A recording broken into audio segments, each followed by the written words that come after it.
መጀመሪያ ቴሌግራም ላይ ገቡ።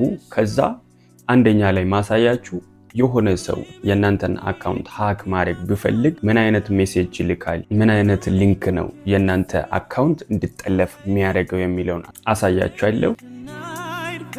መጀመሪያ እንደዚህ አይነት አሁን ለምሳሌ እዚህ ጋር ኢሊሎ የሚባለው ሰው ለኔ እንደዚህ አይነት ሜሴጅ ይልክልኛል 7 ways to make money online የሚል። ከዛ ማንም ሰው ብር በኦንላይን መስራት ይፈልጋል። ሁሉም ባይዞ ሲመጡ ሊንክ ስልኩ እንደዚህ አይነት ነገር ነው፣ ሴንሲቲቭ ነገር ያመጣል። ሴንሲቲቭ ነገር ስላችሁ በቃ ሰው ብር መስራት ይፈልጋል፣ ደግሞ ስለ ፍቅር ምናምን ማየት ይፈልጋል። እና እዚህ ጋር አሁን 7 ways to make money online ይላል። 7 መንገዶች ኦንላይን ላይ ብር መስሪያ 7 መንገዶች ይላል። ስለዚህ ብር መስራት ይፈልጋላችሁ። ስለዚህ ያን ሊንክ የግዴታ ትነካላችሁ። ስትነኩ ወዴት ነው የሚወስዳችሁ? እዚህ ጋር ወደዚህ you want to open this link ምናምን የሚል አለ።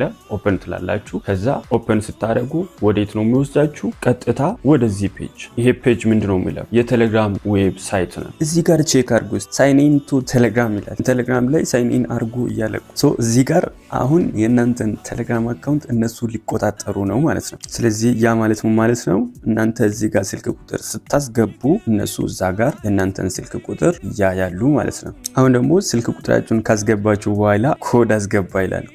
ኮድ ስታስገቡ እዛ ጋር እነሱ አሁንም ኮዱን ያያሉ። ሁለት መረጃ ተቀበሉ ማለት ነው። አንደኛ ስልክ ቁጥር፣ ሁለተኛ ኮድ ወሰዱ። ስለዚህ መግባት ማንም አይከለክላቸውም። ከላስ እና መፍትሄው ምንድነው ካላችሁኝ፣ ስለ ሊንክ እውቀት ከሌላችሁ ምንም ሊንክ አትጫኑ።